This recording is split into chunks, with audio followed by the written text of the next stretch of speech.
అంటున్నాను. ఎగ్జాక్ట్లీ.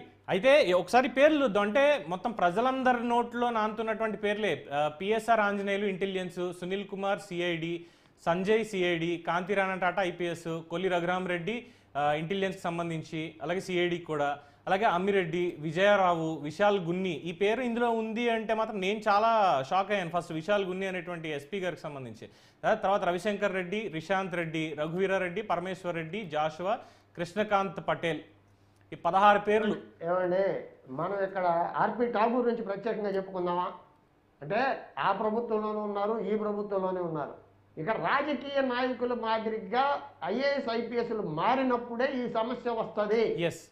ఇవాళ 16 మంది ఉండొచ్చు, గత ప్రభుత్వంలో 20 మంది ఉండొచ్చు. గత ప్రభుత్వంలో ఈ సమస్య ఎందుకు రాలేదంటే జగన్మోహన్ రెడ్డి కొంతమందిని ఆ ముఖ్యమంత్రి అనుభవం లేకనో లేకపోతే కోవట్లని గమనించకనో తన పరిపాలన మొత్తం అంతకుముందు ఉన్నటువంటి ప్రభుత్వంలో ఉన్నటువంటి కొంతమందిని దగ్గర తీయడం జరిగింది. అప్పటికంటే ముందు ఇంకా ముందుకెళ్తే కాంగ్రెస్ ప్రభుత్వంలో దోషులుగా చిత్రీకరించబడిన బీపీ ఆచార్య మొదలు శ్రీలక్ష్మి దాకా చాలా మందిని ఆయన బీపీ ఆచార్య గారు లాంటి సీనియర్ మోస్ట్ ఆఫీసర్ కూడా సర్వీస్ చివరి కాలంలో మరి అది అవినీతి ఉందామా, కేసులు అనుకుందామా, ఇంకోటి అనుకుందామా, ఇటువంటి వ్యవహారాలన్నింటిలో ఆయన తన ప్రతిష్టను పోగొట్టుకోవాల్సి వచ్చింది. శ్రీలక్ష్మి గారు లాంటి వాళ్ళు మళ్ళీ అక్కడ దెబ్బతిన్న వాళ్ళు మన ఈ ప్రభుత్వం వచ్చినాక మరి మంచి జగన్ ప్రభుత్వం వచ్చినాక మంచి సౌకర్యాలు పొందగలిగారు. మళ్ళీ ఇవాళ పక్కన పెట్టబడ్డారు. అంటే ఇక్కడ లౌక్యం అండి, లౌక్యం మెయిన్. అంటే ఏదో ఒకరిని అంటగాగి వాళ్ళ పని చక్కదిద్దుకోవడానికి ఎదిగి ఒక పక్కన మన సాధారణ పౌరుల మాదిరిగానే ఈ ఐఏఎస్ ఐపీఎస్లు ఒక ప్రభుత్వానికి అంటగాగడం వల్ల వచ్చేటువంటి దౌర్భాగ్యం. అలాగే లౌక్యం ఉన్నాడు చూసారా, అక్కడ ఆయనతోటి ఇక్కడ ఈయనతోటి రేపు ఇంకొక వచ్చిన ప్రభుత్వం వచ్చినాకైనా ఇంకొకటితోటైనా అంటగాగడం అనే పదానికంటే కూడా చాలా లౌక్యంగా 3 చోట్ల 4 చోట్ల కూడా నలుగురు ముఖ్యమంత్రులు 2-3 పార్టీల్లో కూడా అదే పదవులు పొందుతున్నటువంటి ఐఏఎస్ అంటే లౌక్యం లేని వాడు ఇబ్బంది పడుతున్నాడు. ఇక్కడ లౌక్యం అన్నది ఓకే, మీరు చెప్పింది సమంజసంగానే ఉంది. లౌక్యంగా ఉన్న వాళ్ళు మనకి ప్రభుత్వాలు పార్టీలు ఎవరు మారినా మనకు సంబంధం లేదు, మనం ఎవరితో ఉంటే వాళ్ళకి పనిచేసుకుంటాం అన్నది బాగానే ఉంది. ఇక్కడ ఈ లౌక్యం దాటి ఇంకా ఒక అడుగు ముందుకు వేస్తే కోర్టు అనే ఒక వ్యవస్థ ఉంది. ఆ కోర్టు అనే వ్యవస్థ పిలిస్తే ముందు మనం ఐపీఎస్లో పార్టీలు ఉంటాయి, పోతాయి, ప్రభుత్వాలు మారుతాయి, మనం ఐపీఎస్ 60 ఏళ్ల పాటు మనం రిటైర్మెంట్ అవ్వకుండా ఇక్కడ పనిచేయాలి. ప్రజలకి మనం కూడా సమాధానం చెప్పాల్సిన అవసరం ఉంది. కానీ కోర్టుల దగ్గరికి వెళ్ళి మనం అక్కడికి వెళ్ళి ఏదో చిన్నప్పుడు స్కూల్లో బెంచ్ మీద ఎక్కించడం ఇలాంటివి చేసేవాళ్ళు. కోర్టులు ఎప్పుడూ లేని విధంగా. పవన్ గారు ఇక్కడ ఒక చిన్న మాట, అది వాళ్ళకి చిన్నతనం అనిపించలేదు కదా, మీకు నాకు ఎందుకు అనిపిస్తుంది చిన్నతనం?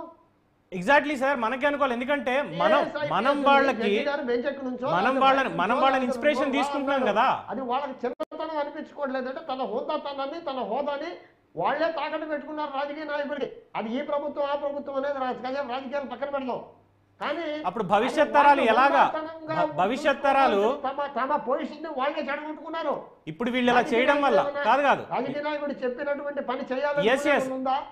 ఇలాగ ఒకవేళ విజయ్ గారు ఒకవేళ ఇదే అనుకుంటే వీళ్ళు చేసినటువంటి పనికి భవిష్యత్ తరాలు రేపొద్దున్న చెప్పొచ్చు, పిల్లలు రే ఏమవుదాం అనుకుంటున్నారు రేపు అంటే నేను ఐఏఎస్ ఐపీఎస్ అవుదాం అనుకునే వాళ్ళు గత 2 దశాబ్దాల నుంచి ఎంతో మందిని చూసాం.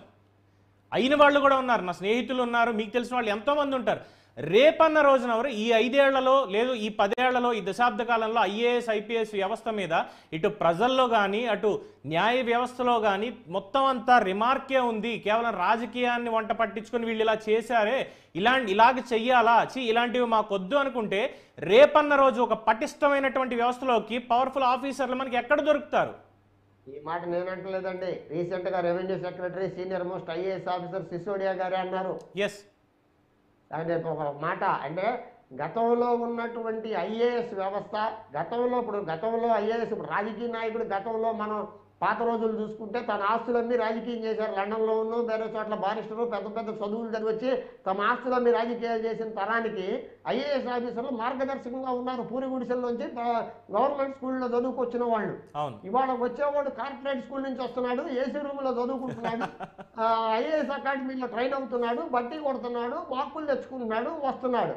దీని చరిత్ర కూడా చూడండి. పర్సెంటేజ్ 60 to 70% ఆఫ్ ఐఏఎస్ బెనిఫిట్లై వారసత్వం రాజకీయ నాయకుల మాదిరే, జడ్జిల వారసత్వం, ఐఏఎస్లు ఐపీఎస్ల వారసత్వం, అదే రిజర్వేషన్ మీద అదే రిజర్వేషన్ మళ్ళీ ఐఏఎస్ ఆఫీసర్ కొడుకు మళ్ళీ అదే రిజర్వేషన్ మీద ఒకే సందర్భంలో అయ్యా కొడుకులు ఇద్దరు కూడా ఐఏఎస్ ఐపీఎస్లో సర్వీస్ చేస్తున్న సందర్భం కూడా మనం చాలా చూసాం.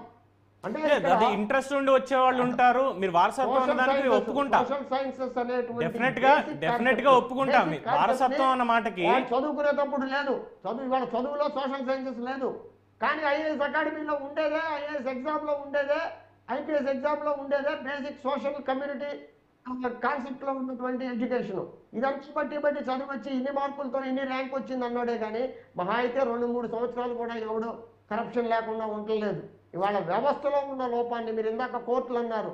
ఈ కోర్టులు గతంలో ఉన్న డీజీపీ ర్యాంక్ స్థాయి ఆయన తప్పు చేశాడో రైట్ చేశాడో పక్కన పెడదాం, ఆయన మీద 10 సార్లు కోర్టు ఇచ్చినా లేకపోతే ప్రభుత్వం కాదనుకున్నా కోర్టులో న్యాయం జరిగిందా, ప్రభుత్వానికి న్యాయం జరిగిందా, చివరికి ఆయన ఇంటర్వ్యూ పోయాడుగా. కరెక్ట్. అంటే కార్యనిర్వాహక వ్యవస్థను మించి కోర్టును మించి అసెంబ్లీని మించి మనం ఏమంటాం మాట్లాడడానికి మనం జన్మిస్తున్నాం. ఇంతకు మించి ఏమైనా కనపడుతుందా? వాస్తవానికి పరిదాటి చేయగలిగింది ఏమన్నా ఉందా?